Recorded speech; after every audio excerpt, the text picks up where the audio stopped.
Hi there, this is Katie Groves, and we are recording this video to share about a huge breakthrough we have just had in our deprogramming process.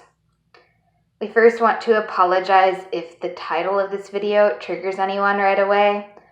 We just want to be clear up front as to what we're talking about and figure that speaking in the symbology of what we're experiencing may actually be the best way to let everyone know who has been through mind control what we are saying.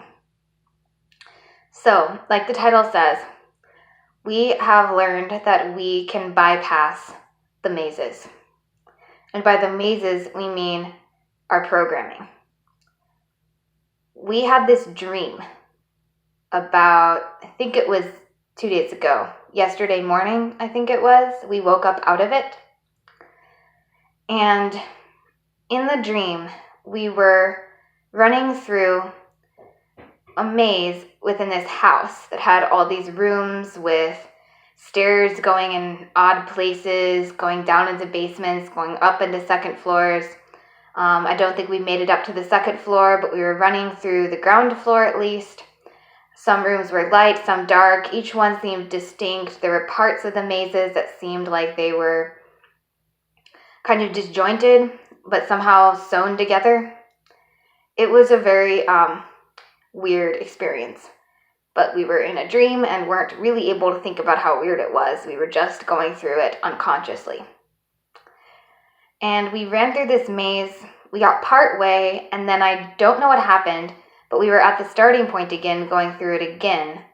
And the second time, we had more cognizance of how it worked, and so went through the first parts really quickly, kind of at an accelerated rate. Like, time and space weren't really functioning the way they normally would outside of the dream world. And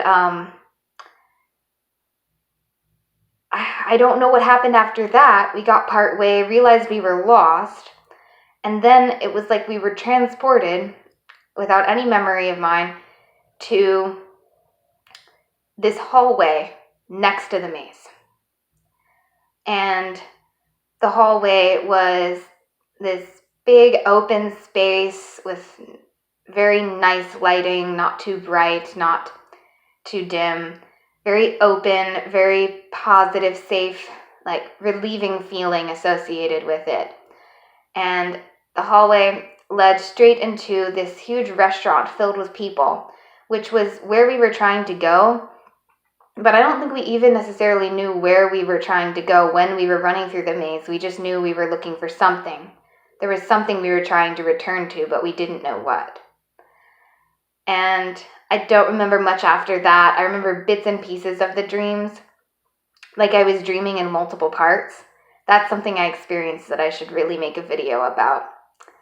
And when we woke up, we had this realization that the maze was our programming, and that when we were in it, we had no idea that there was another way to get to center. We believe what we were looking for in the dream was our heart center.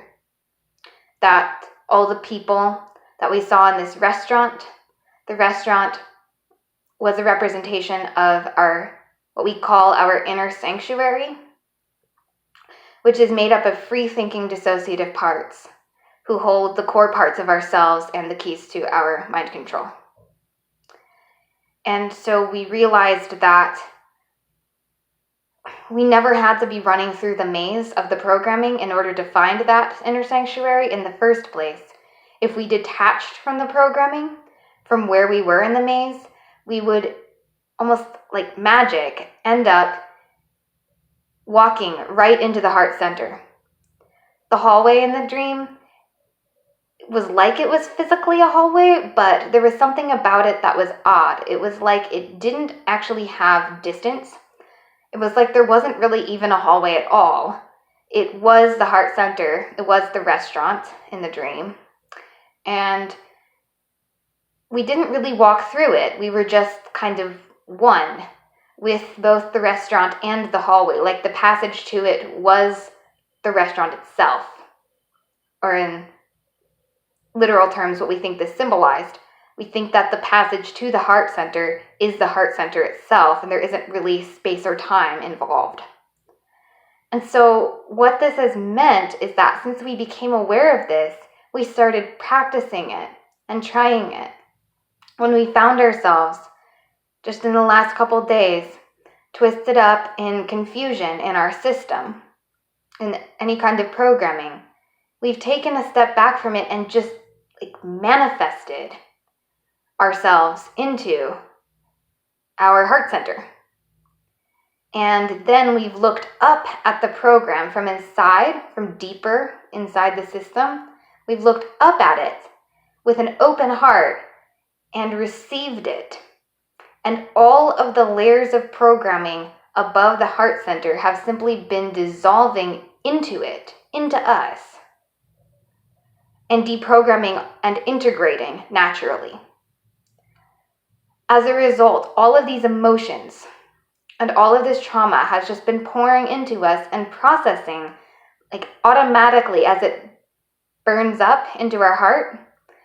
All the negative emotion that was created by the traumas and the programming that could only exist when separate from us is simply dissolving into us. And so all this anger is coming up and then just melting away as it reaches our consciousness. It's like we get a glimpse of it and then it's gone.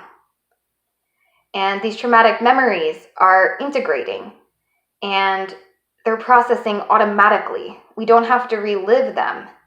They just dissolve and become linear memory without much effort, as long as we stay connected in this meditation. So it's important for us to stay present to the act of holding ourselves in this heart center. I really don't have adequate words for it. I hope that this is making sense to people, because I really want other survivors to understand what I'm saying and therefore possibly benefit.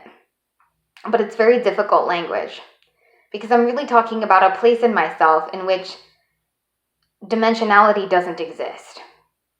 There is no above or below or left or right or any of the directional commands of the programming inside. There's just here, now, being. I don't know how to explain it, but I'm doing the best I can. It does, though, feel like, when I imagine how to explain this, like I am looking up at the programming. But at the same time, when I really think about it, I'm also looking down at it. I'm looking straight at it. Behind it, it's like I have 360 vision inside myself of everything that's going on, and I can see everything from all angles. And like I said, the stuff just dissolves when I look at it. So the structures that are upheld by obsessive thought, because that's really what programming is structures that are being imagined by dissociative parts, they just dissolve. So this is really incredible. I'm really happy about this, and I meant to say this in the beginning, but I guess I'll just say it now.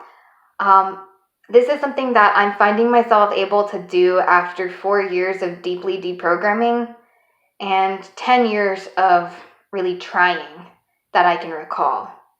I was 11 when I first actually broke through my systems and started becoming conscious of what was happening to me.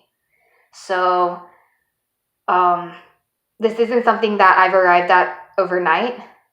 And to people who are new to deprogramming themselves, I just want to let y'all know that I've tried to do this sort of thing that I'm experiencing now and finding myself capable of doing without really understanding what I was trying to do until now, for a long time. And when I did it in the past, I would run into sabotage programs. And I've posted some videos in recent times about that, which I'll put links to in the description below. Also, sorry for the sound of the train. It really likes to go off when I make these videos. So I just want to be clear that, in the past when I've tried to do this, it has resulted in a lot of harm to me. And I've had to instead go inside through hypnotic regression and work through each layer of the program and work with dissociative parts from a top-down way.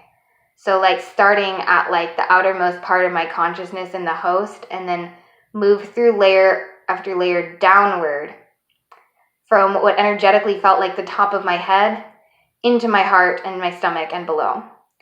So if you're new to this, I just want to warn you that trying to just bypass the programming like this might not be possible until you've already deprogrammed for a while. But that's just based on my experience. Everyone's different.